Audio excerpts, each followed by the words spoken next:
Welcome all of you to my new tutorial. This time it's all about desert terrain and cactuses. And it's especially for those of you that have a 3D printer. As you know, it all starts with the STL files. And here I have to say I just love the files from Vae Victis Miniatures. Just to make sure, this is no advertisement. I don't know these guys. I didn't get anything for free. I just love the files. They're super cheap, $2.99 on my mini factory. They don't need any supports. Just import them into your slicer like G2box and place them on the build plate. I was printing the first batch just like this because I was fearing the suction forces. But on the second batch, I realized that by lowering your model, it just prints fine on my resin printer and you don't have these big rocks under there. Then just copy the cactuses and scale them to 80 or 60% and fill up your build plate. I also wanted to add some of those small bubble-like cactuses, so I went over to thingiverse and decided to use this one. Just download it and import it into your slicer. Reduce the size a bit so it fits your 28 or 32mm miniatures and lower it a bit into the build plate so you don't have this big square under it. And after printing, washing and curing, you have lots of cactuses in very different sizes. So you have from roundabout human-sized cactuses up to gigantic cactuses. And as a first step in painting them, I'll spray paint them all with Army Painter's color primer Army Green. When the primer is dry, you need some Evergreen Sunset, cup of water and a big old brush just like this one. For tutorial sakes, I'll use the color directly from the bottle, apply it to the tips of the cactus, and as the color is still wet, be fast, dip your brush into the water and go over the edges of the areas that you've just painted to smoothen the transitions here. You may repeat that process a second time until you like your result and then go to the next tip.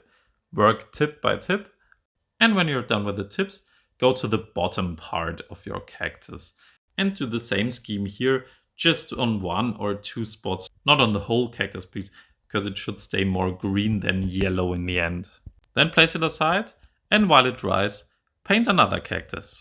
The next step will be a bit messy because we're using inks. So I'm wearing gloves, as you can see. I'll use the Army Painter military shader for this step and the same old big brush, but got some clear water. Use the Army Painter dropper bottle and put one drop on each of the tips of the cactus. Then use your brush to cover the whole cactus with the ink. Try to use mainly up and downwards movements.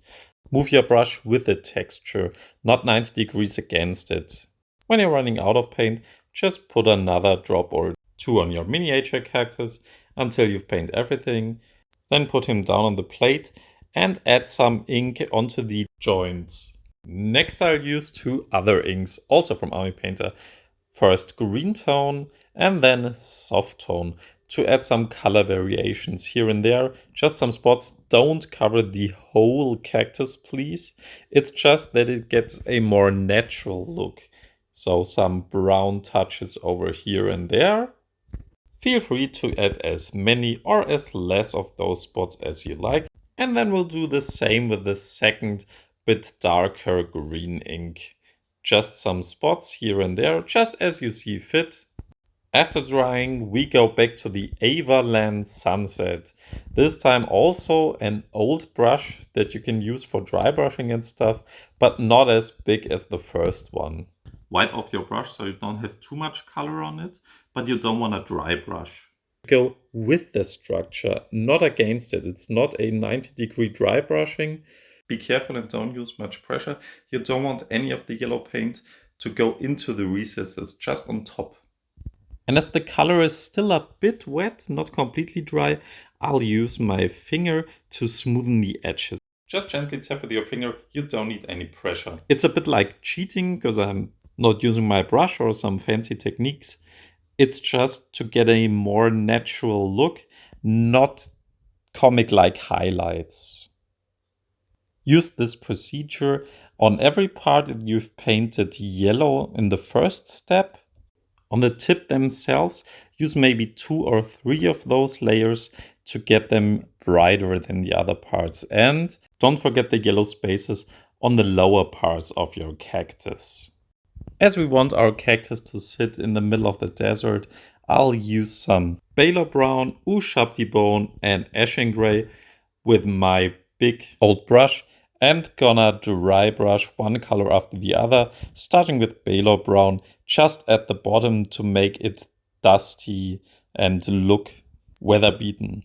In this step, really dry brush from left to right against the structure. We want it to look dusty and dirty, and therefore classic dry brushing is the right thing to do. After Baylor Brown, go a bit for a layer of Ushabti Bone, really just at the bottom of your plant, and then a small, really small layer of Ashen Gray. The last part depends on the base color that you want to use. I'll paint this small base part on the individual printed cactuses with Ushabti Bone, but you can also use some more yellowish tone. Now onto the base. I'll use 1mm thick plastic styrene sheet. As you know, I'm a big fan of the company Evergreen. Take your pencil and mark a shape roundabout bit bigger than the size of a CD. Something like this. And now cut it out and clean the edges. The basing is up to you, but I'll go first with an Agrolin earth and a wood stick. Take a bit out.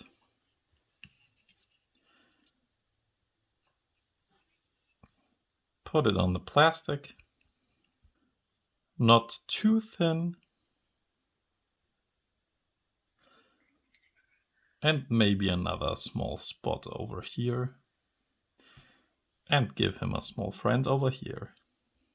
After drying, give it a coat of Wraith Bone. Now we're going to apply some Army Painter's soft tone to these parts.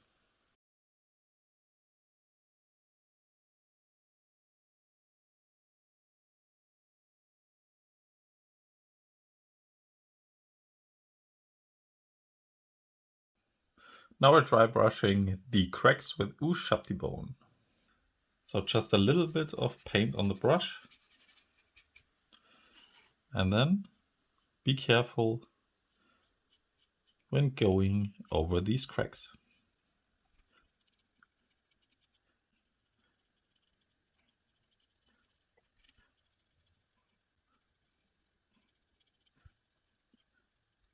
Now we're going to mix in some ceramide white. You can even use this base as your palette.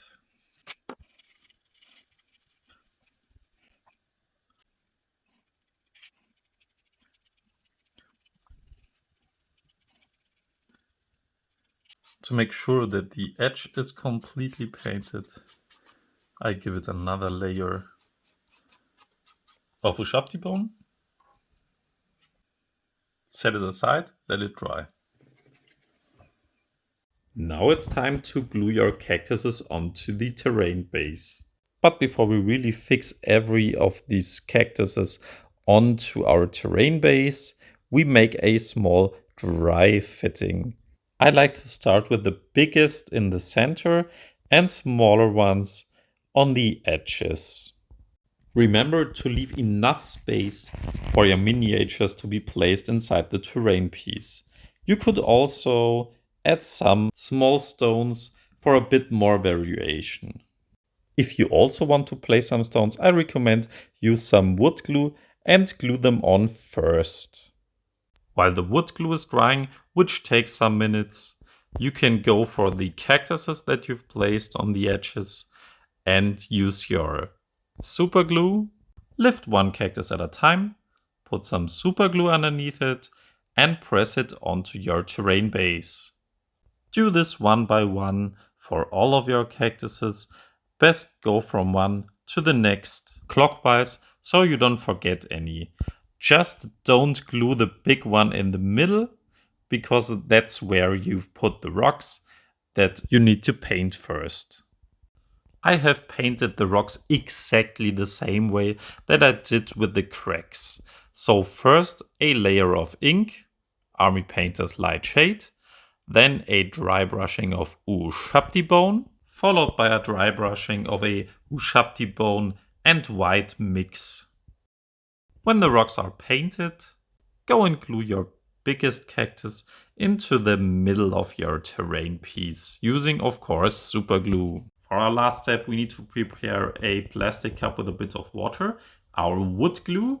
Just put it inside the water. It should be a mixture of around about 4 pieces water to 1 piece of glue and a really small amount of dish soap. Really, you can see it here, just a small drop, not much. And mix it all up. I'm using this wood stick right here. Mix it really well. You're aiming for a milky consistency. And what do we need to make it a desert terrain piece? Correct. We need sand. Some yellow sand and some white sand. Sadly, this last step is also the step where you will create the biggest amount of mess. You now have to create 1 layer of the yellow sand. Make sure that it is even, because you will later put your miniatures inside of this terrain piece. And also make sure that you don't cover the cracks that you've created or the rocks or cactuses. Don't cover your whole terrain piece right now, just one part. And I'm using this injection to apply the glue mixture onto your sand. If the sand should in some spaces now become uneven, you can use your wood stick to press it down, or you could also apply some new sand just with your fingers, no problem. Repeat this step by step until you have covered the whole terrain piece base. And as you prefer, either after each piece or after you've covered the whole base, use your white sand to make some color variations and some accents. After applying all the sand, your terrain piece should now look something similar to this. Now to add in some green with fine turf from Woodland Scenics. Also use your fingers to apply that olive green grass in different spots on your terrain piece base. It looks really good if you also cover the surroundings of some of your cactuses. This gives it a natural look. Now to some bigger flocking from the company Noch. I'm using this turf, but apply it only real sparse. Just some sprinkles here and there. After applying the turf, go for your glue mixture, apply it onto the green parts, let it soak and let it dry. As one of the last finishing touches, you can glue some really small cactuses between the rocks to give it an even more good look. As with the big cactuses, don't glue them down right now, make some dry fitting until you're happy with the result, and then go for your glue mixture, apply it right next to your cactuses and let it dry. The last part is about making blossoms, which is a bit more experimental.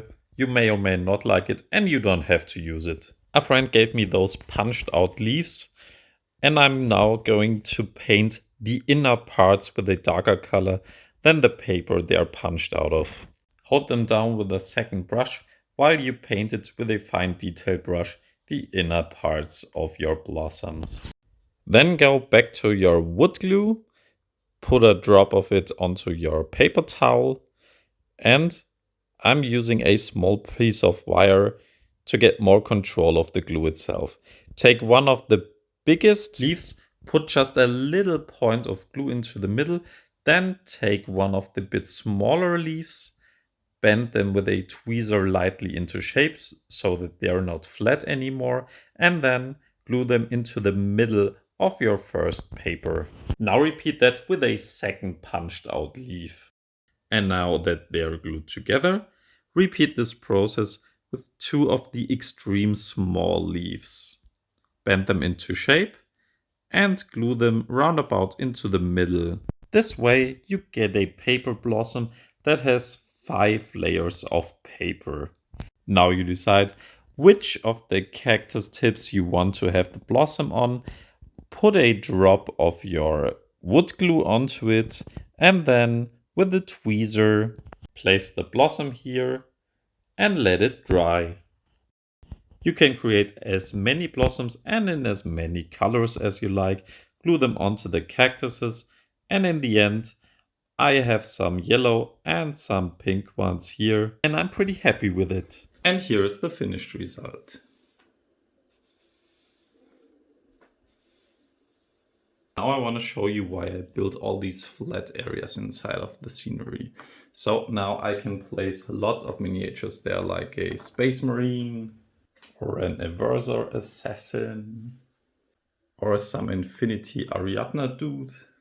Don't know what his name is. Or some Warhammer Fantasy miniatures. And when you build some more of them, you get some cool desert cactus terrain pieces. Thank you all for watching and see you next time.